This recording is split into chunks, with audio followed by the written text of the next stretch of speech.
that this is not happening by chance. I believe these things are happening purposely, and I think that this government is allowing these things to happen, and in many cases causing them to happen purposely according to a plan. There is something called dialectics, Hegelian dialectics, we can get into later, but the whole idea is to cause people to be frightened, and in order to frighten people, a frightened and fearful people will do things for you. They will submit to you if they're sufficiently frightened. And so the governmental context of what I'm saying is that the government of this country wants people to be frightened. That's why they're continually turning criminals back out into the streets. They go in, they kill 15 people in a McDonald's. They get a $250 fine and a 3 years in jail, which is, and then when we find out what actually happened, they got 1 year, and the fine was commuted, and so they're back on the streets. They're turning murderers back onto the streets. There's no doubt in my mind that it is not because of loss of space, so they don't have the space for the criminals. They got space for you if you don't pay your taxes. The point is that they do not want.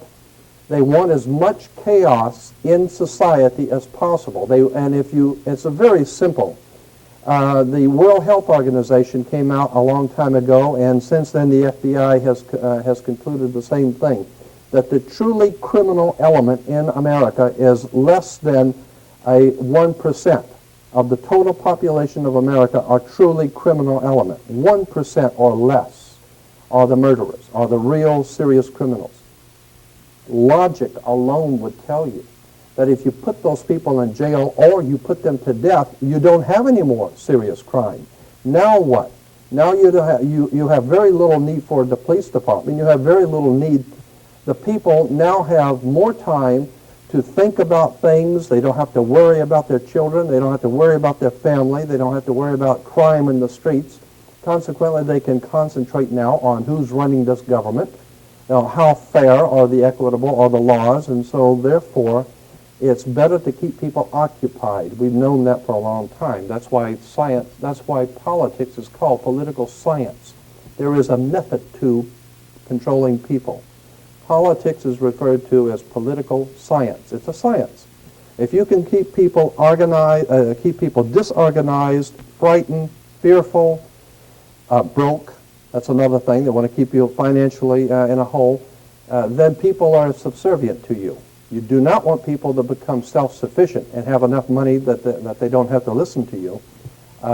You need crime, and you'll see why. And I'll show you today why you need a lot of crime. You need to let criminals back out into the streets. They talk about something. If you think about the logic behind these rules and behind these new laws we have, it's absolutely insanity. A criminal goes out, he kills somebody, what do? They take the gun away from the criminal and they let the criminal go free. Then they say that there's just a proliferation of crime. We can't do anything about this crime that's out of control, the drug trafficking and all the killings going on and the gangs killing each other. But the point is that if you don't pay your income tax, or if you do something that's against the government, in the system of things, if you get out of the line, they will find you. The IRS will find you if you don't pay your income tax. You can go into the Amazon jungles, and they will come down there looking for you. And if they have to spend $7 million, they're going to find you, and they're going to bring you back here and make an example out of you. So if they have the power, this is the most powerful military nation on the face of the earth, ever devised by men. This nation is the most powerful military combine on earth. It has always been. And if you think about the time back in, 50 years ago in 1940, when the United States was a very infantile country, it didn't have all of the high technology it has today, and just within a couple of short years, it got its stuff together and was able to meet Adolf Hitler on the field of battle throughout the world, and was able to do a battle with the whole Nazi empire. But they can't do anything about the drugs in Pacoima. The problem is that they have total control over everything. So anytime you see things going on, Just understand that the powers that be in this government want it that way. Franklin Roosevelt, probably most of you don't remember who he was. He was one of the presidents. Franklin Roosevelt made a statement publicly that I think is very important. He said that anytime you see anything happen in politics, you better understand it was planned that way. So anything that's going on in this country that you see that sounds crazy and lunacy, it's crazy and lunacy to you. But to those guys who are doing it, they know what they're doing. There is a method to the madness. I want to show you, and I think it'd be better if I just go on and begin with the slides, because I have so many of them, and I'll just stop and comment as we're going. Are we going to be able to... Well, I don't know. Let's see. Is that okay? Yeah, okay. On the dollar bill, you'll see on the back of the dollar bill, you'll see the symbol on the left-hand side of the bill, which is annuit coeptus, which means our enterprise is now a success, or our enterprise is crowned with success. Annuit coeptus. So you're saying, fine, so you have an enterprise and it's now crowned with success. What enterprise are you talking about? Novus ordo seclorum. Novus is novus, meaning new. Ordo is order, and seclorum is where we get the word secular, meaning the world. So it's new order of the world, the new world order. George Bush's new world order is now a success. But the problem is this was put on the dollar bill back in 1934. 1934 is when the Federal Reserve actually finally took total control of the United States monetary system, and that's when they said it is now a success, because this is a symbol. This is an emblem of a secret society. A secret society of Freemasons called the Illuminati, the German Bavarian Illuminati. They were a secret society founded in the south of Germany. They were called the Illuminati, the illuminated ones, the enlightened ones. They they connected themselves to another group of Freemasons in France, in the south of France, referred to as the Pierre de Sion, French Grand Orient Temple Masons. And so this symbol today, while it's on the back of a $1 bill, it is also incidentally on a document in the British Museum and in the Louvre Museum. Both have some of the original writings of that sect of Freemasons in Germany that are today on display, and on one of the documents it has that exact symbol, annuit coeptus novus ordo seclorum, and that was in 1774 that the Bavarian Illuminati drew up their plans for what they were going to do in America and how they were going to do it. And that's not anew. That's not just from 1934. That goes all the way back to 1774. 1775, it's a symbol of a secret society. The triangle at the top with the light emanating from around it is Horus, the god of the ancient Egyptians. Of course, this is an Egyptian pyramid. You don't find pyramids in America, you find them in Egypt. And that pyramid is the symbol of the eye, was in the Egyptian religion Horus, which was the newborn sun. Every morning when the sun came up, his name was Horus. That was the solar divinity in Egypt. Horus was God's son, the light of the world, who is risen. He is our risen Savior, our risen. And so Horus was referred to as God's son, and that's why the light is emanating from around, because it's the sun. The sun is a round eyeball of God, the ancient Egyptians believed. The pupil of God was the sun, and he's watching you. And therefore, the sun was very bright. And so today we even say someone who is extremely intelligent is brilliant. They're bright. And that's why God is, of course, the most brilliant of all. Therefore, the sun is the most brilliant because it's God's eye. All right, anyway, there are 13 layers on the pyramid. And the 1776 at the bottom is 1776. A lot of people think it's because of the country being founded in 1776. It has nothing to do with that. As I said, this is on a document published back in 1774, 75, and then in 1776 the Roman numerals appeared on it in Europe. So what it amounted to is that the 1776 was when this secret society actually formed itself into a secret society and put itself into operation. Like any other secret society or fraternal order, there's a few years in the formative stages. And then there's a time when they actually get a charter and come together and actually become an actual organization. And then they get a charter from the government and they actually are a legal organization. They were in operation in the 1760s, 1770s, but it wasn't until 1776 that they actually made themselves into a coherent order, and it was called the Order and Sect of the Illuminati. They were the basis for what we call today in our country the Bavarian Illuminati was the basis for what we call today the Colombian faction. The Colombian faction of the Illuminati came here right after this government was formed, and that's where we get today this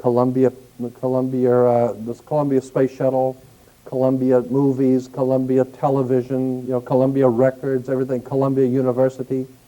As a matter of fact, Columbia TV, Columbia Broadcasting System, CBS. What is the symbol for CBS? It's the all-seeing eye of CBS. It's the Colombian faction of a secret society that calls themselves the Colombians, and that's why our government is in the District of Columbia, because these guys own our government. They print our money, and they own not only the government, but they own you. You are their property. As a matter of fact, when you're born, your birth certificate, on the bottom of the birth certificate, it says the Department of Commerce. It is a property of the Department of Commerce because you are nothing more than a piece of commercial material. That's why if you're out of work, you don't go to the unemployment office, you go to the office for, what is it called, human resources, because you're just a human resource. So, in other words, these guys print the money, they run the country, and they own you, and they own everything around it. And so they make the laws, and that's why they can decide who can kill who, and who can get away with who, and who can get away with whatever, because they make the laws and they decide, all right? The new order of the world, our enterprise is now a success. As I said to you before, there are 13 layers in this pyramid. There are 13 letters in Anno Coeptus. We'll get into that, all of this symbolism later. But 13 is a very important number to this secret society. There are 13 stripes. There are 13 stars here, which make up the Star of David. The 13 berries, there are 13 leaves, 13 arrows. There are 32 feathers here and 33 feathers there. Everything is done in sequence of 13 because 13 is an unlucky number. That's why we say 13 is an unlucky number, because the reason why we say it's unlucky is because it is a divinely inspired number. It has to do with God in the heavens, and therefore it's unlucky for you. And it's not supposed to be used by you. 13, of course, is based on, this is what we call Masonic symbolism. Freemasons designed this dollar bill. Everything is done in sequence of 13, and again, I draw your attention to the fact that you have 13 stars here, which collectively make up the Star of David. There's a reason why. Here, on the dollar bill, just to show you how clever these guys are and how crafty they are, on the $1 bill at the top, you'll see this little image right here. I think I can make that. This is just an enlargement. This is an enlargement from a photocopy machine, so it's not really that clear. But if you blow it up from an actual photograph, you'll see it as it's a little owl. It's a symbol of a Bohemian society. The Bohemian Society meets in California on the last 2 weeks of July of every year. The Bohemian Society is another secret society that was spun off of a larger secret society. The Colombians have a little fun club that they meet for 2 weeks out of the year in Northern California, and they're called the Bohemian Society. They meet in something called the Bohemian Grove. I have pictures, which I don't have with me tonight, but I'm going to have on my next lecture, showing all of the presidents, all of the living presidents, excluding the new one, but all of the living presidents at the Bohemian Grove in Northern California, and they're all wearing red and black Ku Klux Klan dress type of regalia, like the Ku Klux Klanners, with the pointed headdress and everything. And, I mean, that's quite a sight to see presidents dressed like Ku Klux Klan members, right? And they're standing in front of a big open pit of fire, and behind them is about a 20 to 25 foot owl behind them. And the article in Elm magazine and Time magazine, I've got 2 or 3 different magazines showing basically the same pictures.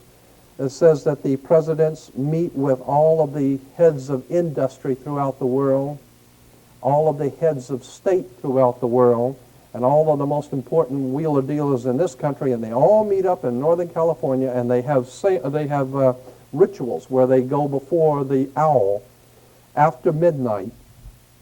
And then what a picture you got, with all the presidents dressed up like Ku Klux Klanners with black and red robes on before an owl. And these are your presidents of this country. And the reason why they chose the owl is because the owl is a symbol used in Europe by secret societies, because the owl is wise because it sees things in the dark.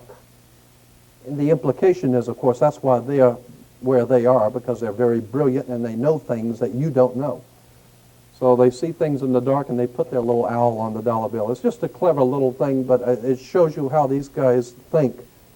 We get into Masonic symbolism. When you drive by a Freemasons, the Masonic Lodge, you'll see the square and the compass and then the G in the middle. The G is for not God. Everyone thinks it's for God. It's not. It's for geometry.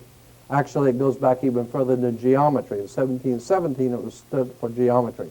But the G has been used by secret societies as far back as ancient Greece, meaning the generative principle, the principle of generation or sexual principle in nature. And so when you see that G, just remember it stands for geometry now. So talking about geometry, here is a typical geometric figure of a 3-ring square. The circle, the triangle, the square, all have Masonic and spiritual meaning, as you'll see. But here we have the square within the magic circle. Here's the Washington Monument from above, the square within the magic circle. Incidentally, the Washington Monument is the Egyptian obelisk, another, like the pyramid on the dollar bill, another Egyptian symbol, because what America is referred to by the secret societies throughout the world as the New Egypt. That's a term that is given to them in their given to America in their literature, the New Egypt, because our whole laws are based on the ancient magic of Egypt, the white and black magic. That's why your police cars have black and white cars, because it's the idea of black and white magic coming out of Egypt. And these people that are running this country are really devious. But here we have the mystic star. I think I'm probably going to have to adjust each one. Here's the mystic star, to give you an example, is a 7-pointed star that's used in secret societies. You'll see it all over.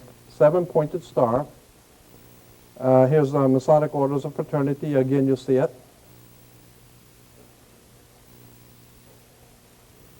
Golden Dawn, Enochian magic.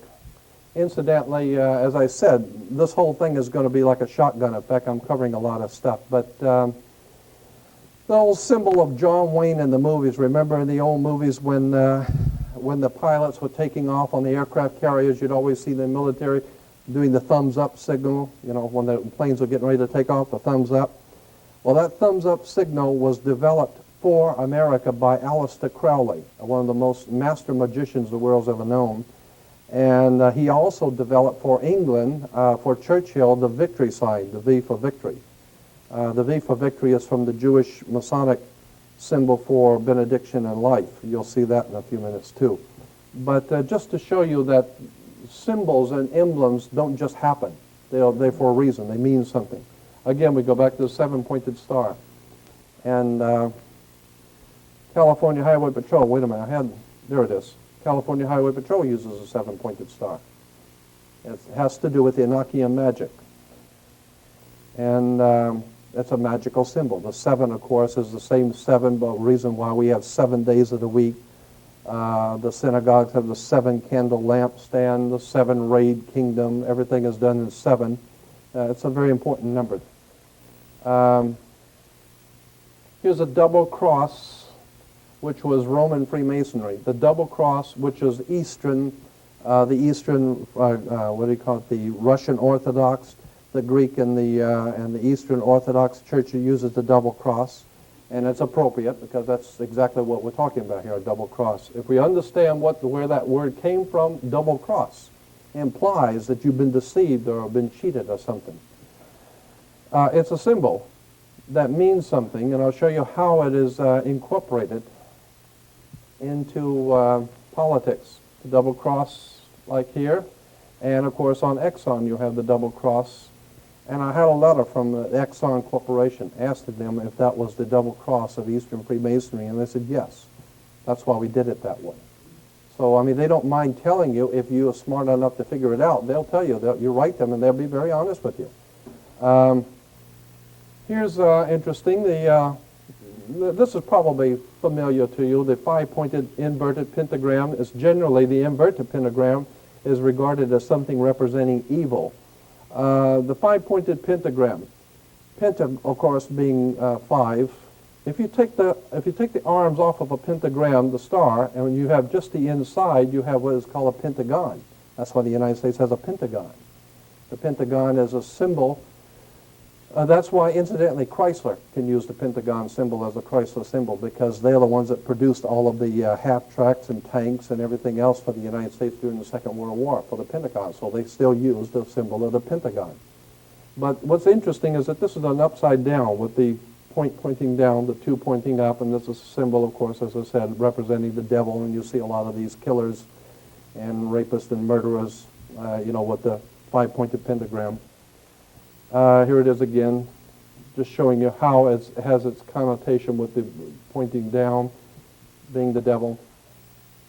Here's the first synagogue in Los Angeles of the B'nai B'rith in 1873, and up here, what do you see, is the inverted pentagram. We're talking about this is the first synagogue in Los Angeles, and they're using an inverted pentagram, which everyone knows is associated from the earliest ages in the Middle Ages with devil worship, okay? Here's a seven-rayed kingdom of God, how the seven flames and the seven candles of light. Incidentally, the seven-candle lampstand in the synagogue, the seven candles represent the seven lights of the heavens: Mercury, Venus, Mars, Jupiter, Saturn, the sun, and the moon, the seven ancient gods of the ancient world. So when you see the seven candle, that's a very holy seven-candle lampstand. No, it just represents the seven little lights in the heavens. And each one of those lights represented a god. Each one of those gods represented a day. So therefore, we have 7 days of the week to honor the seven-candle lampstand of the seven ancient gods of the world. It's all very metaphysical. It's all very strange, and it's all very well put together. If you understand how it works. Here's the shell oil.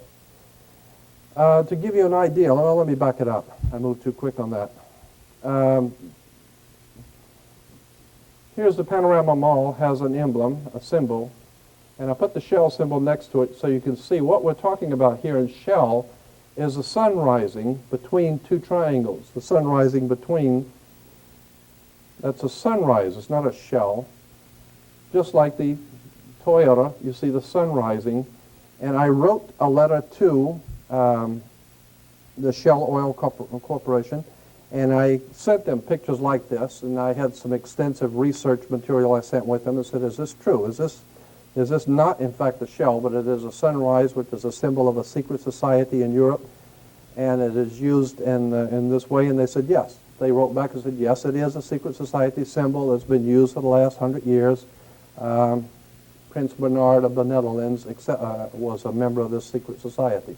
And so when you drive by a shell, just remember, it's not a shell, it's a sunrise of a secret society, and I'll get into that, what it means later. And it's just to show you how emblems and symbols all around us, and we don't even know what they mean. Here's another one. The eight-pointed star is two squares superimposed on each other. Get it better. There's a square here, and then a square here, and it's called the double square of Freemasonry. The reason for the double square, the first square means that you play fair and square. You know, when you play baseball down at the town square, and if you, anything which is legitimate and right according to the secret societies is square. You play fair and square. And if you go to jail, they'll give you 3 square meals. It's fair. It's the right thing to do, right? And so the whole idea is square means that everything which is right and legal and just, and everything's squared. So that's why even in court they say, well, your testimony doesn't square with the facts. It's square means things which are right and correct. When you superimpose another square, the implications of the second square, which you will see, means disorder. It's the intertwining of both order and disorder, meaning that you have the power over what is right and correct, and you also have the power over disorder and things which are not right and which are not correct. And so the same people control both chaos and order. Incidentally, that's why you have, well, I better not get into that because that's going to come up in a minute. Here it is again, the double square Freemasonry. The chevron. Chevron oil is actually the double square Freemasonry. See, this is two squares.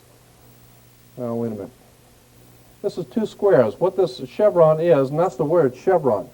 You'll see on the military, the police wear them on their arms, and the military wears the insignias of power. They're called chevrons because they are squares. It's a box. See, that's a box, and this is a box, and this box is sitting on top of that box. And if you draw a line, for a triangle back here, you'll see it's two square boxes sitting on top of each other.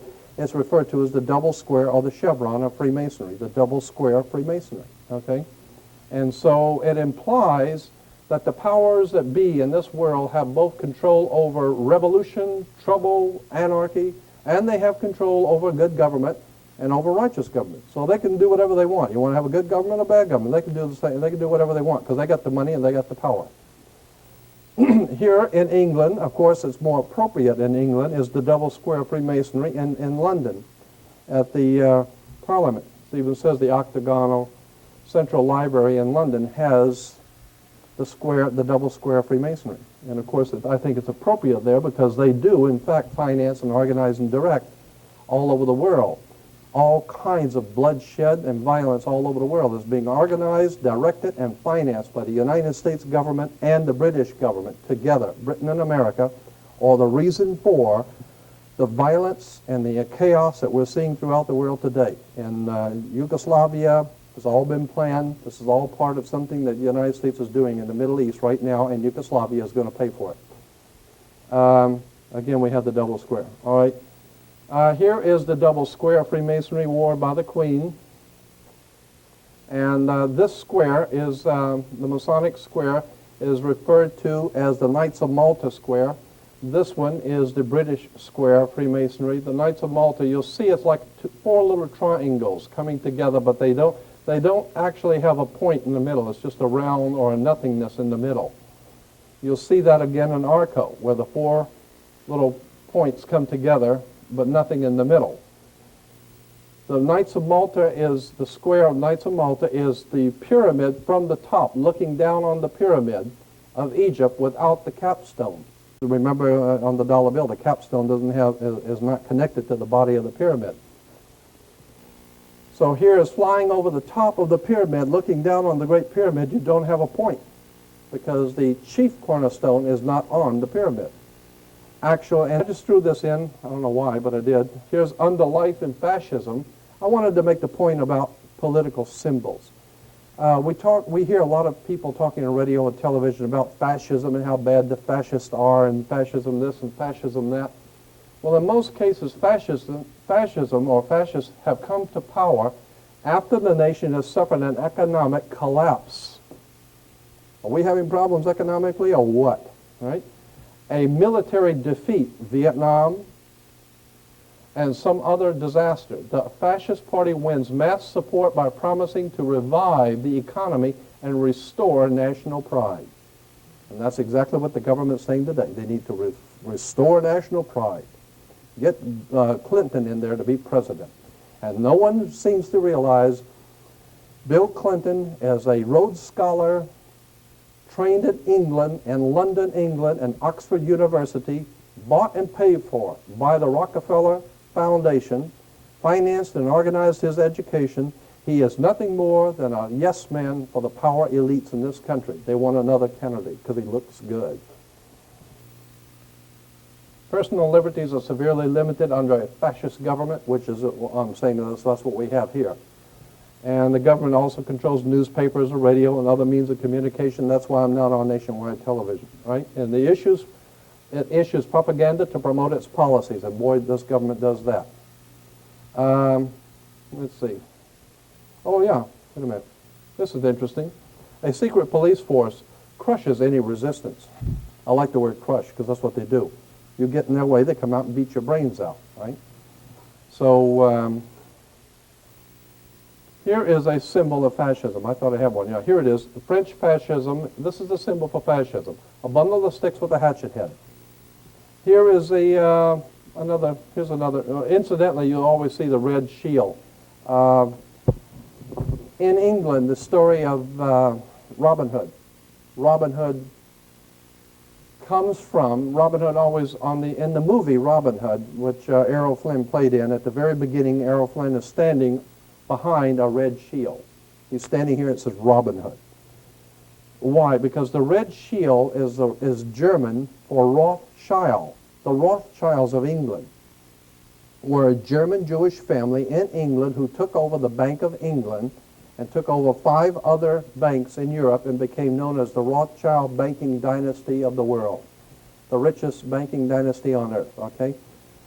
Rothschild in German. Roth is red and shield is flag or a shield. So Rothschild is red shield. And red shield, everybody in Europe knew that the Rothschilds were the biggest murdering bunch of thieves and thugs the world's ever known. Oh, sure, they're very wealthy and they get banks, but nonetheless, these are just high-class thugs.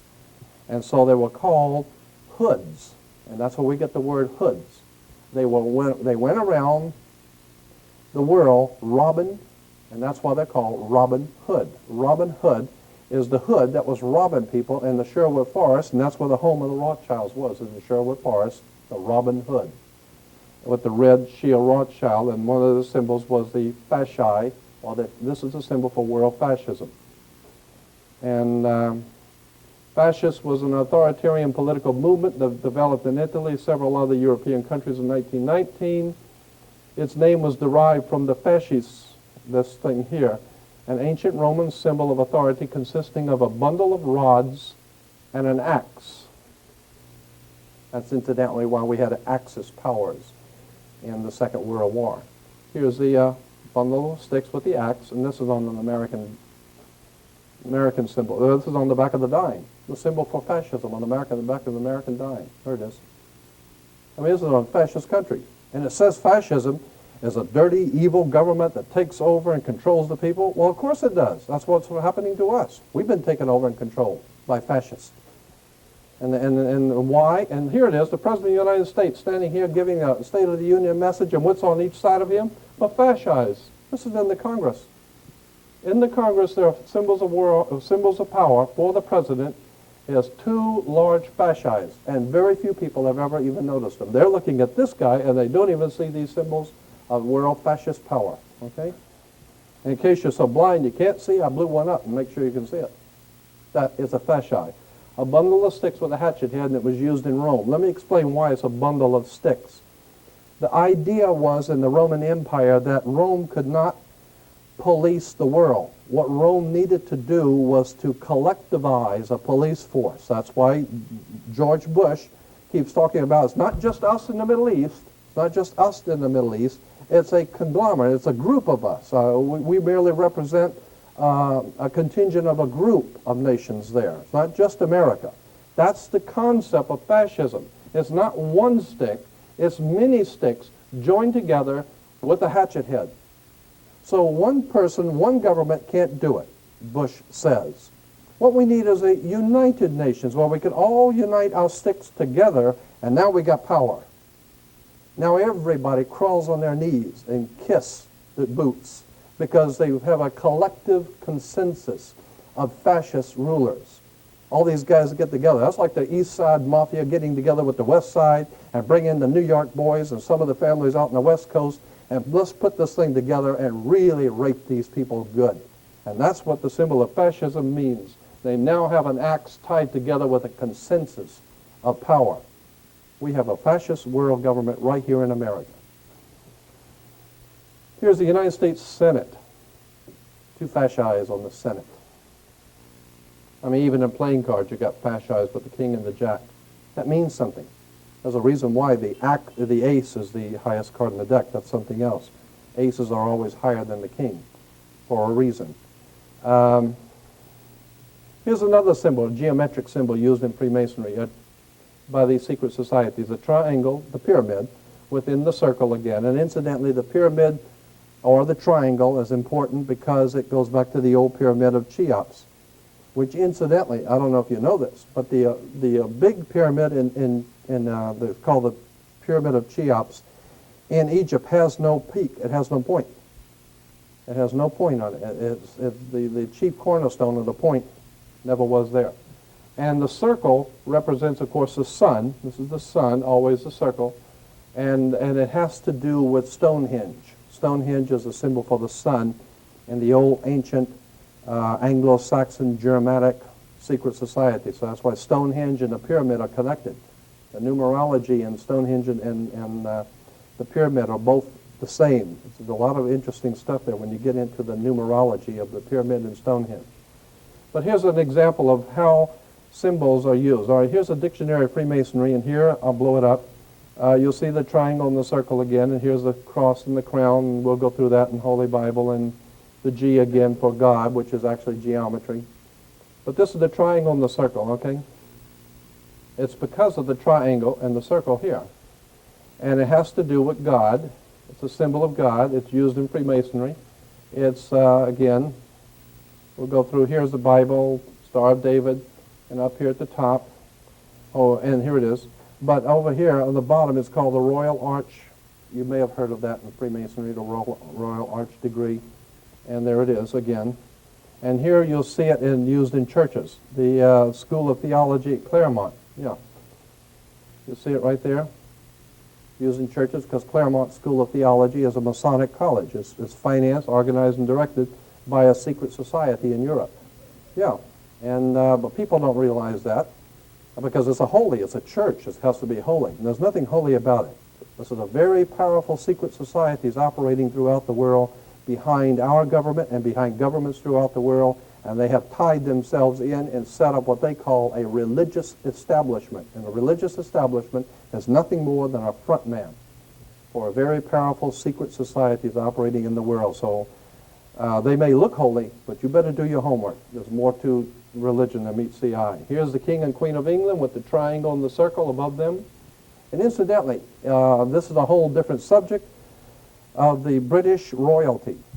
The reason why we call them the royal family comes from Egypt. Osiris, Isis, and Horus were the original trinity in Egypt that was referred to in Egypt as the Holy Family, the royal family. That's where they get the royal family, because of the triangle, the pyramid of Egypt, with God's son, Horus, rising. And so there's nothing holy about these people at all, okay?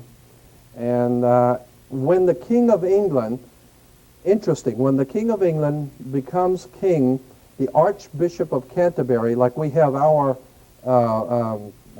religious, I don't even know who it is, but when the King of England is crowned king, listen to what the Archbishop of Canterbury has the king say in his inauguration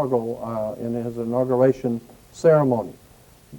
Prince Charles, if he becomes king, incidentally he won't, but if he did become king, would say upon taking the throne, the Archbishop says, "You are now being crowned King of England for Jesus Christ.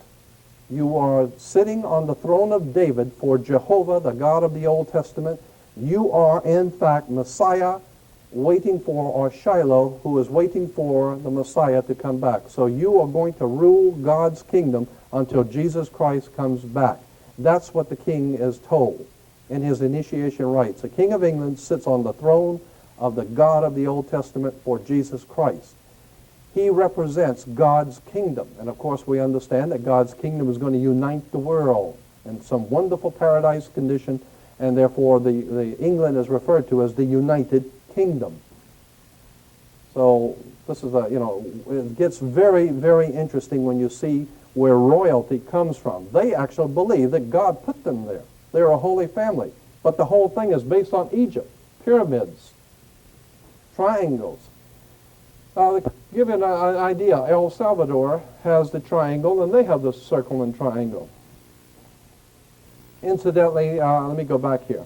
There's a little thing, I'm going to have to get into that on my next one because I don't have any slides to really show you, but there's something called a Phrygian cap of liberty. It's a cap that the old French Illuminati Freemasons wore when they overthrew the French monarchy and the French Revolution. You'll read about in school the French Revolution, those guys who actually overthrew the French government and the French Revolution. They all wore a little cap. It was like a stocking cap, a red stocking cap. And that was a symbol of something called the Phrygian cap of liberty. It goes back to the ancient Roman societies in ancient Rome. And I'm not going to get into it because it's a very interesting subject on this Phrygian cap of liberty, and you'll see it many times and what it means. But the point I'm making here is that the triangle is within the circle even in Nicaragua. And, wait a minute, I'm missing something here. Nicaragua and El Salvador, right, and those are the two countries we've had a lot of trouble with in war down in Central America because of this symbol here. That's what is causing the war, is a symbol in the middle. It's called the Phrygian or Phrygian cap of liberty. Just shows you how the triangle and the circle is used. Here's another symbol of Freemasonry. On the Bible, you'll see the cross and the crown. The cross and the crown, of course, is the cross of Jesus within the crown of salvation or whatever. But if you go back to Freemasonry again, you'll see the cross and the crown. The cross and the crown is actually on a chart of Freemasonry, the Scottish and York Rite. We have two rites of Freemasonry in America. The two most important ones are the Scottish and York Rite. The York Rite comes from England, York, England. And when the York Rite came from England, and again I'm saying that this is like a shotgun effect. I'm just making you aware of some interesting little connections. We can get into all of this later. But the York Rite comes out of York, England, and the Duke of York. Prince Andrew is the Duke of York. The Duke of York, the York Rite Freemasons come to America. When America was founded, the first thing they did when the Columbians came over, the York Rite Freemasons came over. And they set up what they call New York. And New York is the Empire State. That's why we have an Empire State Building. New York is the Empire State because it's the new state of the empire, of the New World. It's the New World's Empire State. And the Empire Strikes Back. We get into George Lucas, Steven Spielberg with their Empire Strikes Back and all of that kind of stuff. Because there's symbolism in these Indiana Jones and all that, Star Wars stuff. But anyway, here's a Scottish Rite. They have 33 degrees. That's the reason why you have degrees of Freemasonry. See, the first, second, and third degree. At the third degree, that's why, incidentally, when you're in court or the cops pick you up, they give you the third degree. Right? Reason because the police department is a Masonic order. They wear the Masonic symbols of power on their arm. Incidentally, that's why they call the armed forces, because they use their arm to beat your brains out. And here's the 3 layers of Freemasonry, first, second, and third degree. They're giving you the third degree. Then once you become a third degree Mason, you can either go into the Scottish Rite or you can go into the York Rite. The Scottish Rite is referred to as the Egyptian Rite. Everything that they teach and believe is based on Egypt. Or you go into the York Rite and everything they teach and believe is based on the old York order, which is supposedly called Christian. Right? So at here again, you have the Royal Arch Masons. Royal Arch is very important with the triangle and the circle, and there's the Knights Templar emblem again with the cross and the crown. The Order of the Red Cross is one of them, and here's the Order of Malta. When you're giving money to the Red Cross, just remember where it's going. It's going to a Masonic order. And that's why, incidentally, Red Cross can go behind enemy lines during wartime and negotiate for prisoners. Why can they go behind enemy lines and you can't? Because they're part of the war. They are part of the establishment. They operate on both sides. So we got Royal Arch Masons with the triangle representing the pyramid within the sun. We got the Red Cross, the Order of Malta, and that's why Bush went to the island of Malta. They have this summit, and the summit is the top of a mountain, and the pyramid is the old mountain of God. And here's the York Rite with the Order of Knights Templar again. Now I'm just showing you this so that, here is again, it says the pilgrimage to Virginia of the Knights Templars with the with the cross and the crown, and the Star of David with the Masonic handshake. That's the Knights Templar Masonic Order, and here it is on the Watchtower Society of Jehovah's Witnesses. So a lot of people, poor Jehovah's Witnesses, they have no idea in the world that the man that founded their order, Charles Taze Russell, was in fact a York Rite Freemason. He was financed out of London, England by Lord Philippi de Rothschild. His money came from England to found an order called British Israel Freemasonry. He is nothing more than a Freemasonic conspirator to help the masters in England take over our banking system and our government and have everybody prepared to crawl on their knees and wait for God's kingdom, and Jehovah's going to come and save you. Don't bet on it. Cross and the Crown Lutheran Church. It's many places. Kingdom Identity Ministries, we got the Cross and the Crown. It's found in different churches throughout. Here it is again. All these are like what am I trying to say? A catalog for religious symbols. And here's a grinning Cheshire cat with his and he's got the cross and the crown. So when you go to churches and you see this cross and the crown, just know there ain't nothing holy about it. It don't represent nothing holy. It represents a very powerful secret society. Same people who are printing your money are directing the churches. Freemasonic orders. Here's Christian Science, cross and the crown. Mary Baker Eddy's husband was a Freemason in Germany. He was connected to the cross and the crown of the York Rite. You find it everywhere. And I'm just making a point, and the point I'm making here is that so many things that we see in churches we think are religious, we haven't got the faintest idea where these churches came from and what they mean. Here it is on church rings, commitment to Christ, and what they have, Masonic symbols on the... Anyway, here's right here in Pasadena, the Methodist Hospital right over here, we're walking distance. Methodist Hospital, Southern California, Masonic emblems from Europe with the cross and the crown. And they're called, incidentally, those this is interesting, those Freemasons who are operating out of hospitals are referred to as Knights Hospitallers. They are the Knights Hospitallers. They are the ones that have control over the health in America. The American Medical Association, the American Health Associations, all hospitals come under the Knights Templars, or what they call the Knights Hospitallers. So when you hear all this crying and complaining on the news by the politicians talking about the absolutely prohibitive cost of medical care, what they're saying is our brothers in the Knights of Hospital, the Knights Hospitallers, need some more money. So they're jacking up everything. We're being had. We're being had by some very powerful secret societies that control our very life. Everything we see, everything we hear, our food is dominated by them. They're putting chemicals in our food. They're killing our people. They're beating people up in the street. They don't really care. These are fascists. They don't care a thing about you or anybody else. They have only one thing in mind, and that is the direct control over the human race. It's called the New World Order. Here's a community Bible church over in Van Nuys, off of Van Nuys Boulevard. Incidentally, you'll see pyramids all over it and triangles. And here's the front. And inside, you can't see it too well. I got to do a better picture of that. But anyway, it's the cross and the crown.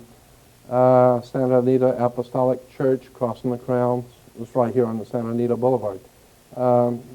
Here's another one. This is over here on Colorado Boulevard in Pasadena. It's I think it's a Presbyterian church or a Methodist, I'm not sure. Inside, here it is again.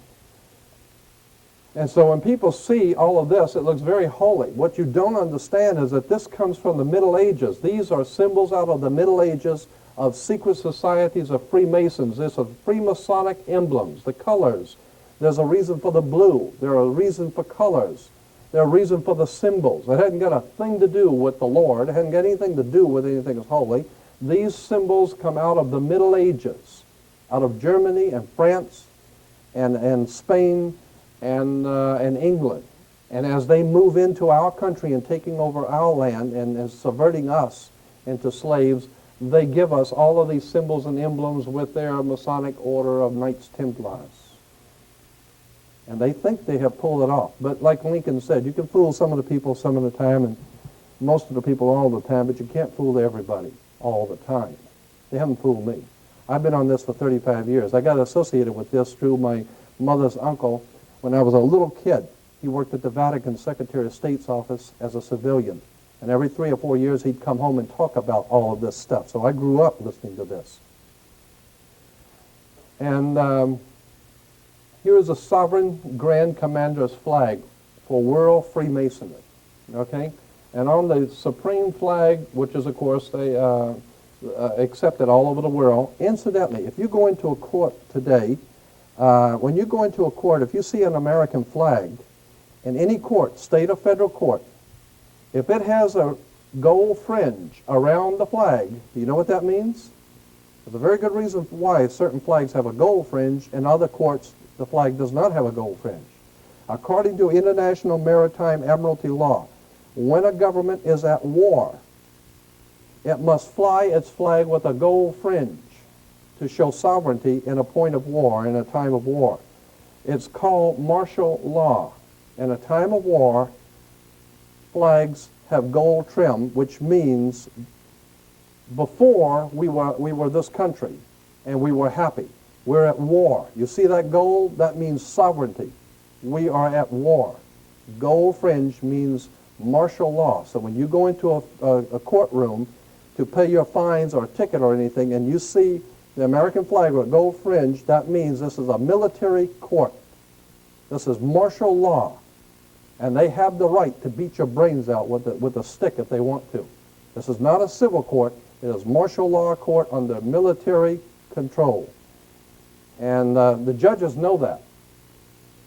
And most people don't understand that. But anyway, on this world symbol for Freemasonry flag, you'll see the snake biting its tail. That has to do with something occult. But the words Ordo ab Chao, you'll see it, Ordo ab Chao. You'll see it in Masonic literature, the double-headed eagle. Incidentally, you probably have seen the double-headed eagle many times. The double-headed eagle in Freemasonry means the Masonic order is symbolized by the eagle. Incidentally, we have an eagle as our symbol in America. But the double-headed eagle means that it is a Masonic order that has jurisdiction, like the eagle of America has jurisdiction over us. The double-headed eagle implies, according to Masonic literature and all their reference works, implies that the Masonic order has jurisdiction over the Eastern world and over the Western world, over the East and West. So in Russia and China and all those bad, evil people over there, as opposed to Western Europe and America and England and the West, it's still the same game. Ordo ab Chao, in Latin, order out of chaos. What we're talking about here is these people are causing, financing, organizing, and directing chaos. And for what purpose? To bring about a new order. To keep you frightened, keep you scared, keep you broke, and keep you on your toes. And while they're keeping this chaos going, they are instituting a new order, and you didn't even know it. In other words, it was bad enough as it was. Now it's really going to get bad. So, Ordo ab Chao again, you see it everywhere. Incidentally, you'll always, when you see Masonic orders, you drive by and you see in front of Masonic lodges, you'll always see the double-headed eagle perched on a sword, always on a sword. Because they said real power comes from the sword. And that's the way you create chaos, is with the sword, with violence. And out of that violence, Ordo ab Chao, order out of chaos. That's why they had television shows, comedy shows, a few years ago on television. One was Get Smart. While they tell you, anytime somebody's telling you to get smart means that you're implying you're an idiot. Get smart, wake up. Get smart. What were the two sides in Get Smart? One was chaos, and the other was control. Right? Get smart, wake up. This is what's going on here. It's a scam. So when you see that everything, all this rioting and all this killing, the gangs killing, that's all being planned. This government is planning gang warfare. They want the gangs to kill each other. That's part of the strategy. It's incredible. Order of chaos. Anyway, order from chaos to control. Here's a California Senate, California legislature, 1953 Senate Investigating Committee, published by the state of California. Okay, and it says, so-called modern communism is apparently the same hypocritical and deadly world conspiracy to destroy civilization that was founded by the secret order of the Illuminati in Bavaria, 1776, May 1st. The World Revolution conspiracy appears to have been so well organized and to be ever continuing and ever on the alert to take advantage of every opportunity presenting itself or that the conspirators could create.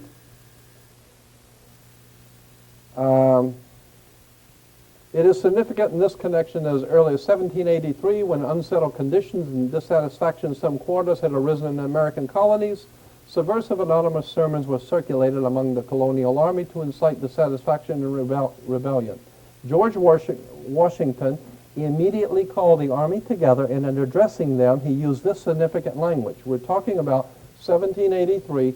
George Washington said this, quote, "My God, what can this writer have in view by recommending such measures? Can he be a friend to the army? Can he be a friend to this country? Rather, is he not an insidious foe, some emissary perhaps from New York?" So George Washington already realized that there are conspirators who are planning our demise, and they're operating out of New York. Then the Senate goes on to say, it is plain that Washington believed the then center of this secret conspiracy, so far as this country was concerned, to be located in New York, and felt it to be his duty to make such a direct statement. So what we're talking about here is as far back as 1783, we've known what was going on. Well, I better go on to the next quote because it'll make sense. The recognition of May 1st, 1776 as the founding date, which is on the bottom of the pyramid on the dollar bill, 1776, has nothing to do with founding this country in 1776. It has to do with the founding of the Illuminati in 1776. The recognition of May 1st, May Day. That's why military, when a plane's going down or there's trouble, they call it, it's a Mayday call. It's a Mayday. Mayday means trouble. That's right, because these people are trouble. They cause chaos, violence, revolutions throughout the world, bloodshed in Afghanistan, in Yugoslavia. Anytime these people decide they want you, that's trouble. It's May Day, and that's the symbol for them was May 1st. That's when their conspiracy was formed in 1776.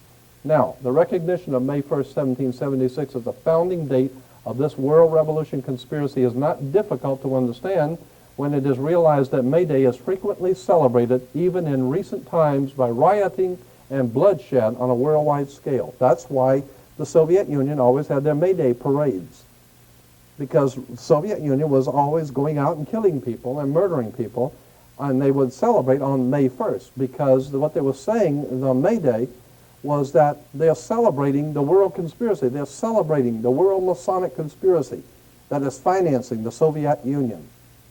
And incidentally, and as it says, it's often celebrated, even in recent times, by rioting. That's when we had our last riot in Los Angeles, was on May 1st, May Day. I mean, the thing that happened in Los Angeles was set up. The CIA and the federal government set up what we call the riot in Los Angeles.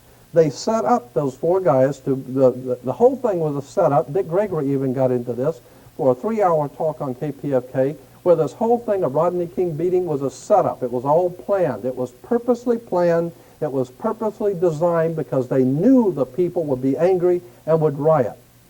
It was a setup. The whole thing. That's why in wartime, we call in this country in wartime, generals talk about the theater of war, the Pacific theater, the Atlantic theater, the European theater. The theater implies it's an act. It's a plan. It's just a theater. It's entertainment. You know, that's all it is. It's a theater of war. In other words, when you see all this violence and raping and killing going on in Czechoslovakia or Romania or wherever the hell it's going on, or in Yugoslavia, it's all been planned. Now, what do you think the Pentagon is all about? They're sitting there planning how they're going to take over different countries, what they need from certain countries, They're breaking the monetary systems of the world. It was all being well planned. There ain't nothing, like Roosevelt said, there ain't nothing happening by chance in politics. Anyway, in issuing this manifesto, the communist conspirators evidently believed the time had arrived when, with the aid of ignorant victims, a worldwide takeover could be accomplished, and there were not enough ignorant victims then, and the expected coup failed.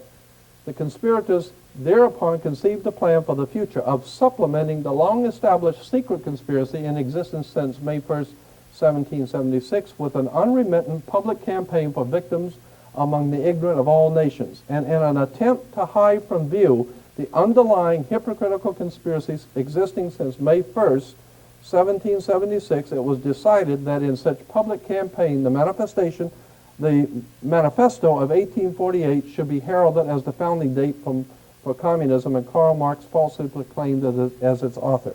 What this is saying is that we are taught in school that communism is directly caused by Karl Marx and Friedrich Engels writing the Communist Manifesto. In 1848, Communist Manifesto was written by Karl Marx. No such a thing. History tells you that it was written, the Communist Manifesto was written in 1776 in Europe by an order of Freemasonry called the Illuminati. And it wasn't until 1848 that they decided, well, we better tell everybody that somebody else did it. So we'll say Karl Marx came up with it in 1848. No way. What we call communism is nothing more than a plan by the banking elements in England and America to divide the world between two divisions, to divide the world between the East and the West, so that you can have war. You've got to have war, chaos, before you can bring control. That's why the United States financed Adolf Hitler. The United States financed the Soviet Union. Soviet Union is called the Soviet Union, not because it's a union of states, it's because it was a unionized under International Labor Organization, the ILO, which was originally called the IWW, the International Workers of the World, which because they wanted to unionize all labor. Painters Union, the Carpenters Union, the Soviet Union, it's unionizing labor. And once you can unionize labor, get control over monetary and labor systems, now you can have them war with each other, and you've got control over them. These people are very, very smart. They've got this stuff together. And here's George Washington's, the writings of George Washington from the U.S. government printing office, from original manuscripts. Here George Washington says, I have heard much of the nefarious and dangerous plan and doctrines of the Illuminati. It was not my intention to doubt that the doctrines of the Illuminati and the principles of Jacobinism had not spread in the United States, see, on the Masons and the Illuminati. In the United States, on the contrary, no one is more truly satisfied of this fact than I am. So he's saying, you don't have to tell me about the Illuminati and what they're doing in New York. I already know. Here is interesting, though. On the Masons and the Illuminati, George Washington writing said, individual Freemasons of them, in other words, he's saying in this letter to the man who wrote it, I don't believe all Freemasons in the whole world are evil. I don't think all Freemasons in the whole world are bad. But I know what you're talking about when you say that there is a secret conspiracy operating out of New York and in America and throughout the world. Nobody is more truly convinced of that than I am. Of course, there's a lot of ignorant people in Freemasonry that don't know any of this. But that individuals of them may have done it. I'm going to paraphrase this because it's an old English. Washington is saying, the idea I meant to convey was that I did not believe that the lodges of Freemasons in this country had, as societies, endeavored to propagate the diabolical tenets of the first, the Illuminati, or the principles, the pernicious principles of the latter, the Jacobins, if they are susceptible to separation.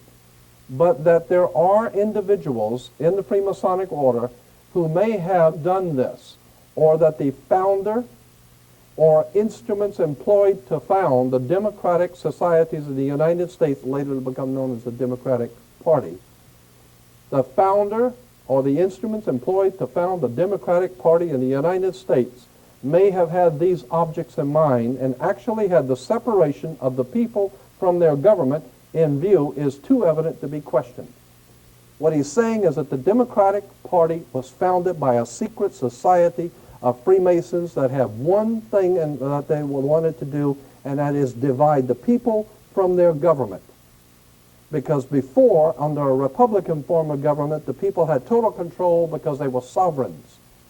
Under a Democratic system, when you elect a Democrat, they were already had the idea of separating the people from their government. You just elect some airhead here and send him to Washington. But what you don't know is that this person is not even allowed to run for office unless he is one of them. He's not even allowed to run for Senate or for the state or for any position without being a part of this thing.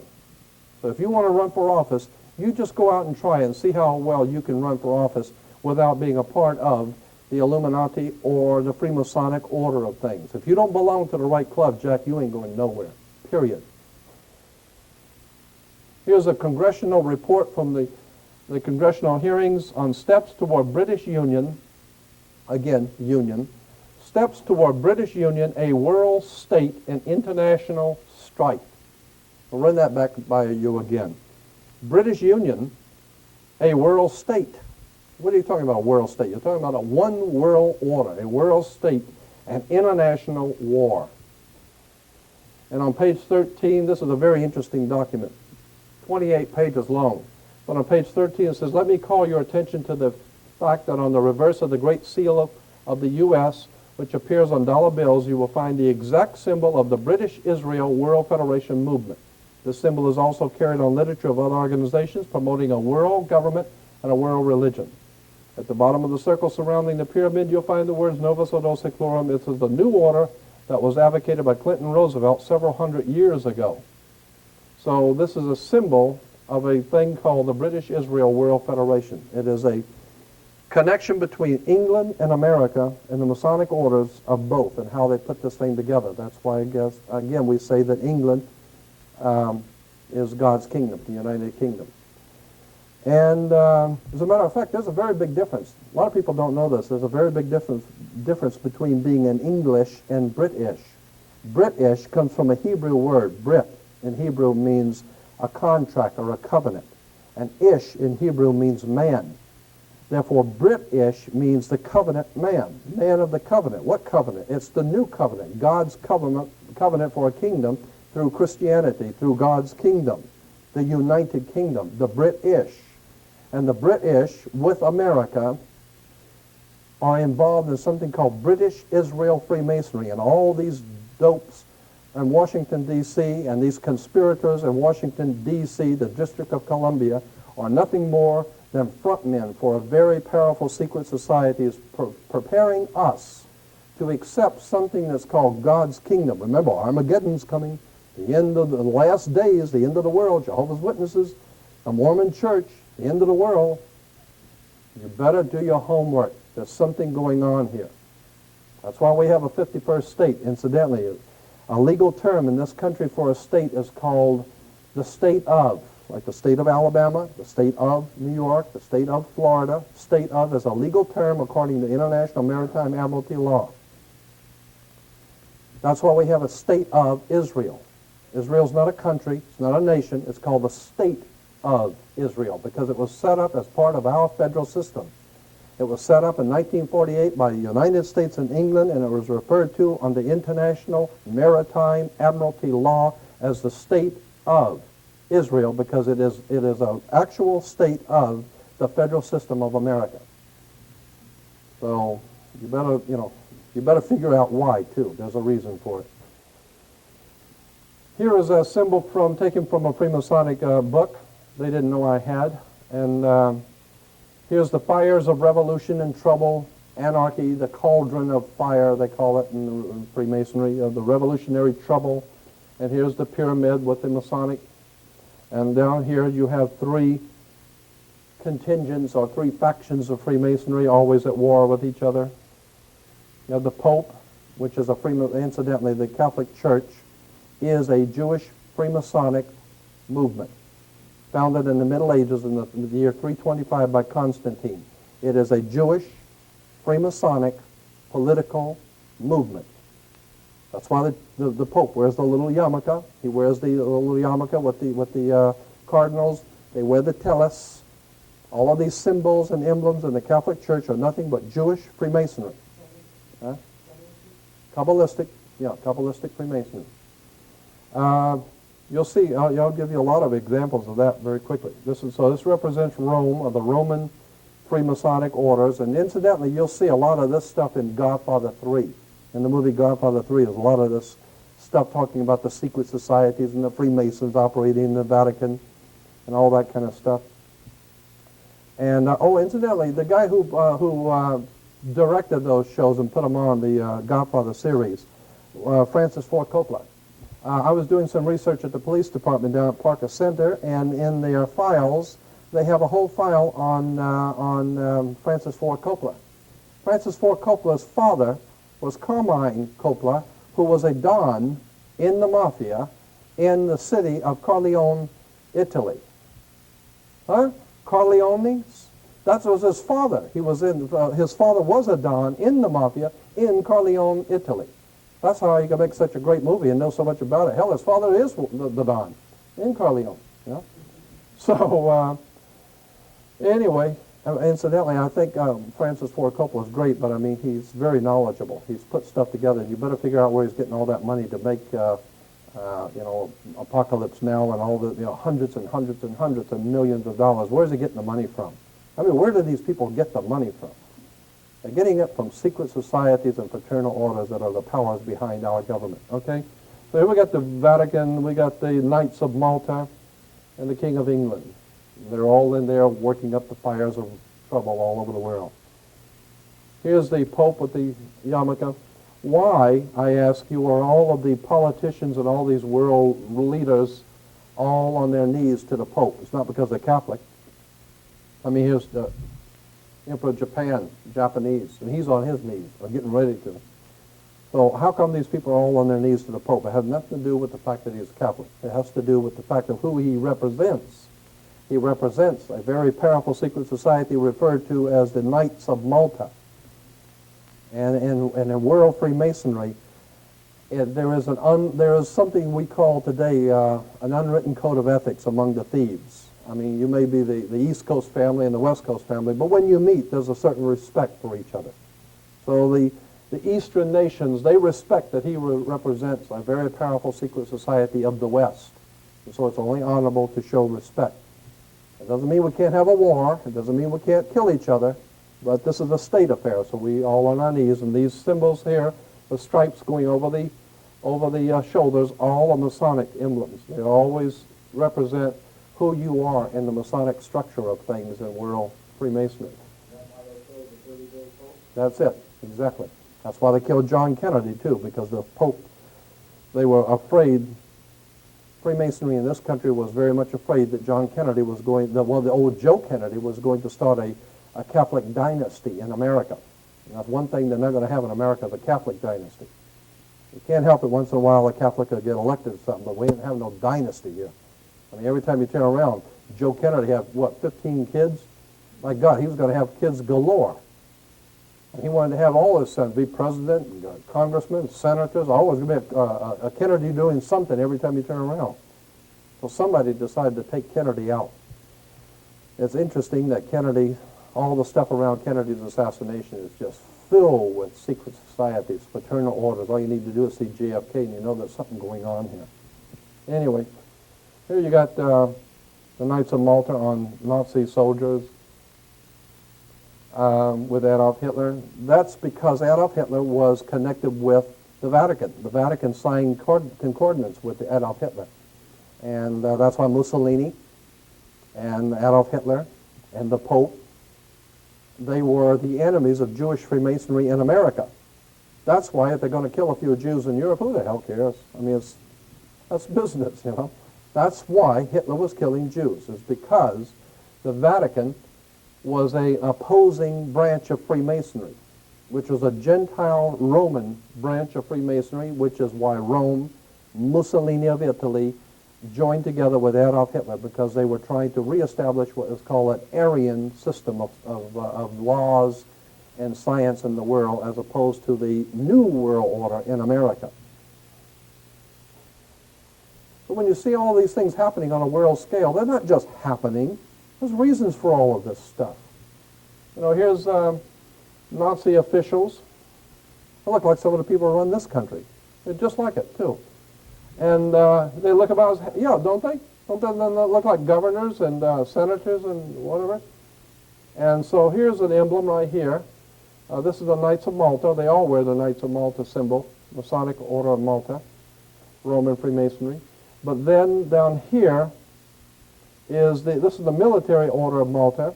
Incidentally, when you see the round circle with the swastika was the old Aryan Hindu symbol for the sun. Like the Egyptians had Horus, well, the ancient Aryans of India had the swastika for the sun. Incidentally, the swastika for the sun for the Aryans and the Buddhists, the broken legs went the opposite way. Hitler inverted them and went the opposite way. The Aryans had it going clockwise, which meant something spiritually in the esoteric. Hitler broke the legs and made it go backwards, which meant it's going back to the east instead of going to the west.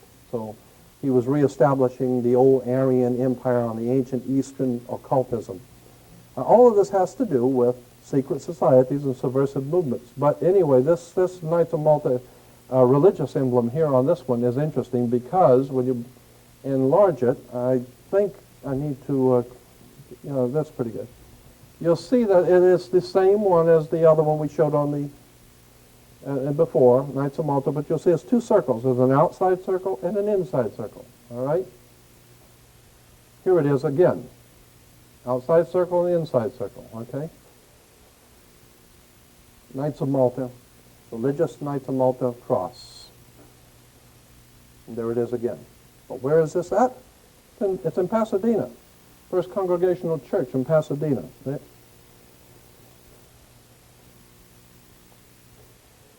It's on churches right here in Pasadena. The Knights of Malta, religious Knights of Malta symbol. So, and something else you might be interested to know.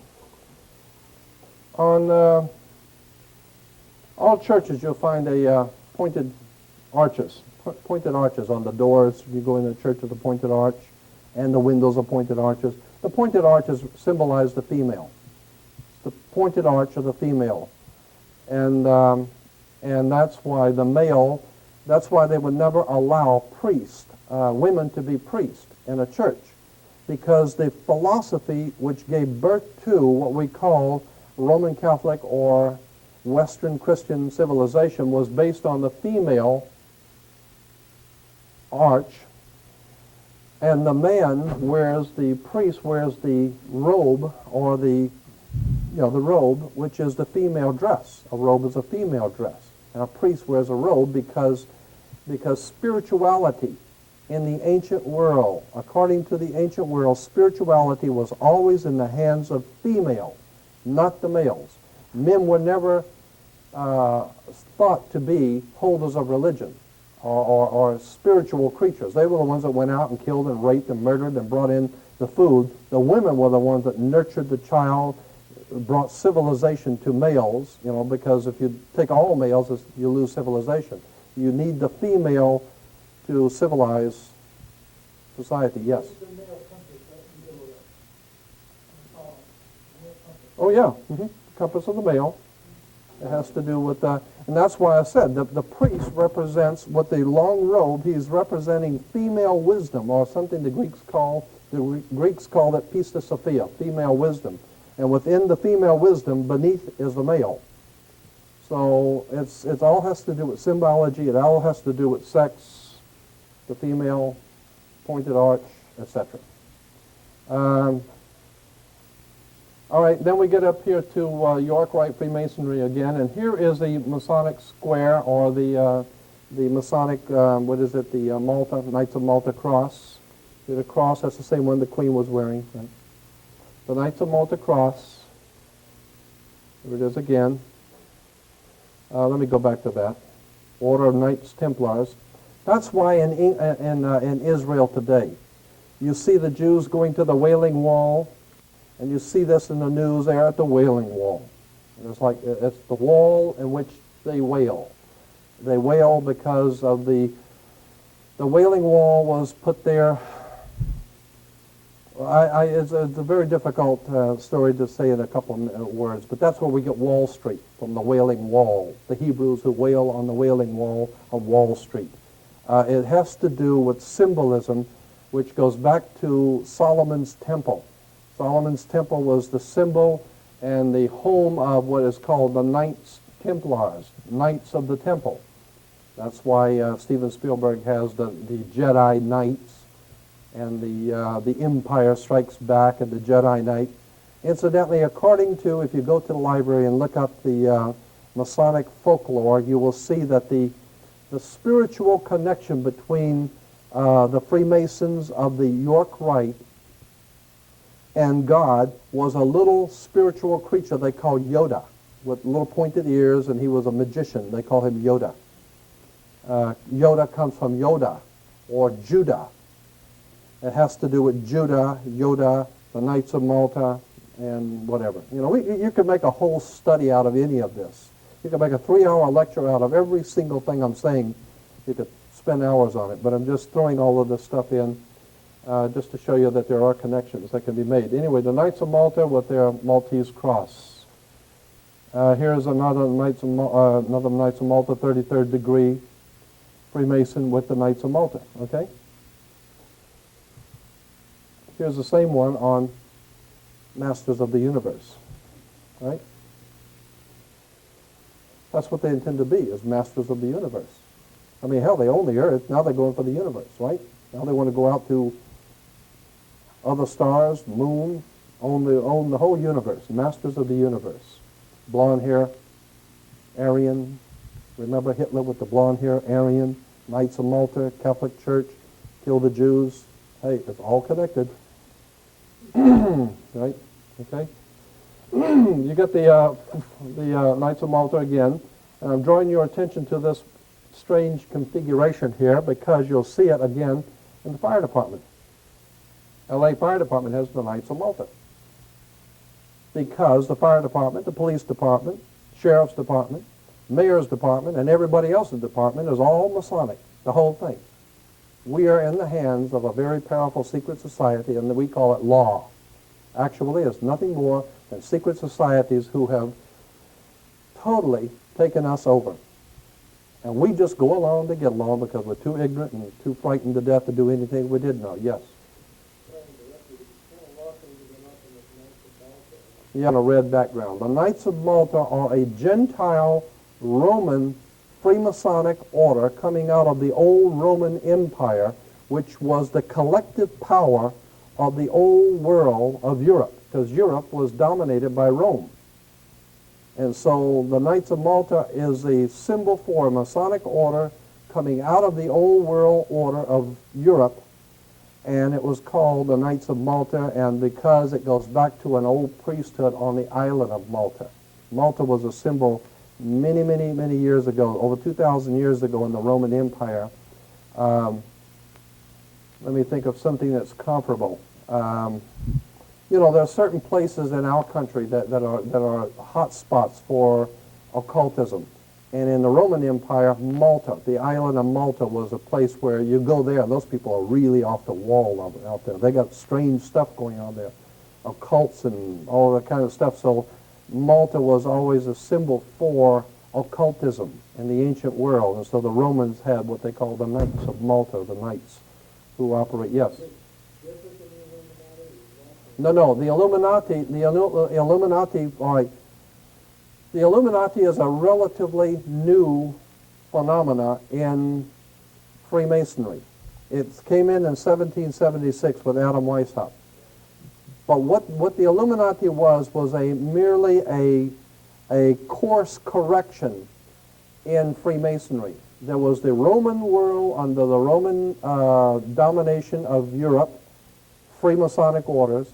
There was the coming out of Spain, France, the coming of what is called York Rite or Scottish Rite Freemasonry, England, Spain, France, coming into America to found a new world order, but above them, above the two orders, which is the eagle with the double head, implying that both sides, both the old world order and the new world order, are being dominated by a third one. And that's what Ian Fleming in his James Bond novels was talking about, that there's a third power over the two, and it's controlling both. And that's the Illuminati. No, this is just showing the Knights of Malta symbol, which is Roman Freemasonry, but it shows how they don't mind using both sides, as long as you remember that America is a York Scottish Rite country. They don't, you know, they're symbols of Freemasonry, and what I have to do is I have to show you their works, their reference works that explain these symbols and how they connect, because they're very open with it. They explain their symbols and how they got here and what they mean and why they allow them to be used.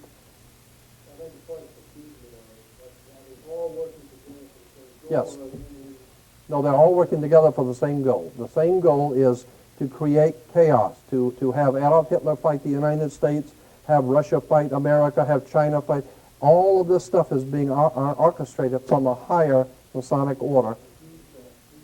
Well, that's the thing that there's been a lot of conjecture on. There's been a lot of books written about that.